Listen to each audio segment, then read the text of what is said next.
ಮುಂಚೆನೇ ಮಾಧ್ಯಮಕ್ಕೆ ಹೇಳಿದೆ ನಾನು 3 ಕ್ಷೇತ್ರದಲ್ಲಿ ನಾವು ಗೆಲ್ಲಿದ್ದೀವಿ ಅಂತ. ಎಸ್ಪೆಷಲಿ ಚನ್ನಪಟ್ಟಣದಲ್ಲಿ, ಮಂಗಳೂರಲ್ಲಿ ನಾನು ಹೇಳಿದೆ 18,000ರಿಂದ ಮೇಲೆ ನಾವು ಲೀಡಲ್ಲಿ ನಾವು ಗೆಲ್ತೀವಿ ಅಂತ ಮಂಗಳೂರಲ್ಲಿ ನಾನು ಹೇಳಿದೆ ನಾನು. ಹಾಗಾಗಿ ನಮ್ಗೆ ನಿರೀಕ್ಷೆ ಇತ್ತು ನಾವು 3 ಗೆಲ್ತೀವಿ ಅಂತ. ಇವತ್ತು ಜನ 3 ಸೀಟನ್ನು ಗೆಲ್ಲಿಸ್ಕೊಟ್ಟಿದ್ದಾರೆ. ನಾವು ಸಿಗ್ಗಾಂವದಲ್ಲಿ 13,448 ಲೀಡಲ್ಲಿ ಗೆದ್ದಿದ್ದೀವಿ. ಚನ್ನಪಟ್ಟಣದಲ್ಲಿ 25,413. ಸಣ್ಣೂರಲ್ಲಿ ನಮ್ಮ ನಿರೀಕ್ಷೆ ಜಾಸ್ತಿ ಇತ್ತು, ಲೀಡ್ ಜಾಸ್ತಿ ಬರ್ತಾ ಅಂತ. ಅಂದರೆ 9,600 ಲೀಡಲ್ಲಿ ನಾವು ಗೆದ್ದಿದ್ದೀವಿ. ಸರ್, ಈಗ ನೀವು ಚನ್ನಪಟ್ಟಣದಲ್ಲಿ ಒಂದು ಹೇಳಿಕೆ ಕೊಟ್ಟಂತ ಹೇಳಿಕೆ ಸಾಕಷ್ಟು ಡ್ಯಾಮೇಜ್ ಆಗುತ್ತೆ,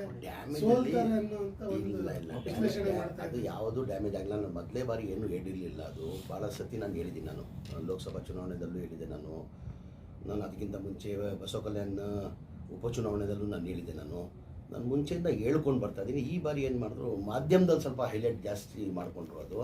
ಅದು ನಾನು ಎಲ್ಲೋ ಒಂದು ಕಡೆ ಅದು ಹೇಳಬಾರ್ದಾಗಿತ್ತು, ನಾನು ಹೇಳಿದ್ದೀನಿ ಅಂತ ನನಗೂ ಅನಿಸ್ತು. ಅದು ಏನಕ್ಕೆ ಮುಂಚೆಯಿಂದ ಕುಮಾರಸ್ವಾಮಿಗೆ ನಾನು ಹೇಳಿದ್ದೀನಿ. ನಾವು ಭಾಳ ಆತ್ಮೀಯ ಆಗಿದ್ದರು. ಅವ್ರು ನನ್ನ ಕುಳ್ಳ ಅಂತ ಕರಿತಾಯಿದ್ರು, ನಾನು ಕರಿಯ ಅಂತ ಕರಿತಾ ಇದ್ದೆ ಅಂತ ಹೇಳ್ಬಿಟ್ಟು ನಾನು ಮಾಧ್ಯಮದಲ್ಲೂ ಹೇಳಿದ್ದೀನಿ. ಅದು ಓಪನ್ ಪಬ್ಲಿಕ್ ಮೀಟಿಂಗಲ್ಲಿ ಎಲ್ಲೋ ಒಂದು ಕಡೆ ಹೇಳ್ಬಾರ್ದಾಗಿತ್ತು ಅಂತ ನನಗೂ ಒಂದು ಅನಿಸ್ತು. ಅದು ಎಲ್ಲೋ ಜನ ಅದ್ರ ಬಗ್ಗೆ ಇನ್ನೂ ತಲೆ ಕೆಡಿಸ್ಕೊಂಡಿಲ್ಲ ಅನಿಸ್ತಾ ಇದೆ ನನಗೆ. ಆ ಹೇಳಿಕೆ ಎಲ್ಲೋ ಒಂದು ಕಡೆ ವೋಟ್ಗಳನ್ನು ಸ್ಪ್ಲಿಟ್ ಮಾಡುತ್ತೆ. ಅದೇ ಎಲ್ಲಿ ಸ್ಪ್ಲಿಟ್ ಮಾಡ್ತಾರೆ? ನಾವು 25,000 ಲೀಡಲ್ಲಿ ಗೆದ್ದಿದ್ದೀವಿ. ನೀವು ಎಕ್ಸಿಟ್ ಪೋಲಲ್ಲೆಲ್ಲ ನಾವು ಸಣ್ಣೂರು ನಾವು ಗೆಲ್ತೀವಿ, ಸಿಗ್ಗಾಂವನು BJP ಗೆಲ್ತಂತ ನೀವು ಕೊಟ್ಟಿದ್ರಿ, ಚನ್ನಪಟ್ಟಣನೂ JDS ಗೆಲ್ತಾನಂತ ಕೊಟ್ಟಿದ್ವಿ.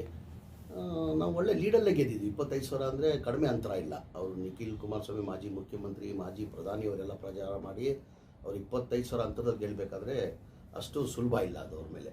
ಅಂದರೆ ಜನ ಕೈ ಹಿಡಿದಿದ್ದಾರೆ ಅಂತ ಆಯಿತು. ನಾವು ಏನು ಗ್ಯಾರಂಟಿಗಳು ಕೊಟ್ಟಿದ್ದೇವೆ, 5 ಗ್ಯಾರಂಟಿ, ಆ ಹಿನ್ನೆಲೆಯಲ್ಲಿ ಜನ ಇವತ್ತು ಕಾಂಗ್ರೆಸ್ ಪಕ್ಷದ ಅಭ್ಯರ್ಥಿಗಳಿಗೆ 3 ಉಪಚುನಾವಣೆಯಲ್ಲಿ ಕೈ ಹಿಡಿದು ಒಳ್ಳೆ ಲೀಡಲ್ಲಿ ಗೆಲ್ಲಿಸಿದ್ದಾರೆ.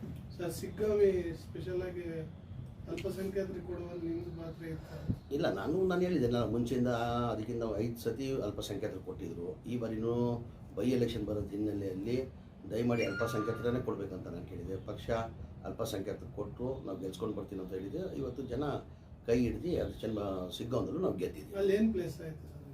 ಇಲ್ಲ, ಪ್ಲಸ್ ಏನಿಲ್ಲ. ಈಗೇನಾಗಿದೆ, ಬಸವರಾಜ ಬೊಮ್ಮಾಯಿ ನಾವು ಇದ್ದೆ, ನಾನು 3 ದಿನ ಅಲ್ಲಿ ಪ್ರಚಾರ ಮಾಡಿದೆ. ನಾನು ಏನು ಜನ 4 ಬಾರಿ ಬಸವರಾಜ ಬೊಮ್ಮಾಯಿ ಅವರು ಏನು ಸಿಗ್ಗಾಂವದಲ್ಲಿ ಗೆದ್ದಿದ್ರು, ಆಗಬೇಕಾಗಿರೋದು ಅಭಿವೃದ್ಧಿ ಕೆಲಸ ಆಗಲಿಲ್ಲ. ಏನಕ್ಕೆ ಭಾಳ ಜನ ಎಲ್ಲೋದ್ರೂ ಅದೇ ಹೇಳ್ತಾಯಿದ್ರು. ಒಂದು ದೇವರು ಅವ್ರಿಗೆ ಅವಕಾಶ ಕೊಟ್ಟಿದ್ದ, ಇಲ್ಲಿಂದಲೇ MLA ಆಗಿಬಿಟ್ಟು ಅವರು ಮುಖ್ಯಮಂತ್ರಿನೂ ಆಗಿದ್ದರು ಅವರು. ಹಾಗಾಗಿ ಅವರು ತಾಲೂಕಾದರೂ ಡೆವಲಪ್ ಮಾಡಬಹುದಾಗಿತ್ತು, ಅವ್ರು ಮಾಡಿಲ್ಲ ಅಂತ ಜನಗಳು ಹೇಳ್ತಾಯಿದ್ರು. ಆ ಹಿನ್ನೆಲೆಯಲ್ಲಿ ಜನ ಬದಲಾವಣೆ ಬಯಸ್ತಾಯಿದ್ರು. ಹಾಗಾಗಿ ನಮ್ಮ ಅಭ್ಯರ್ಥಿ ಗೆದ್ದಿದ್ದಾರೆ ಅಂತ ನಾನು ಭಾವಿಸ್ತೀನಿ.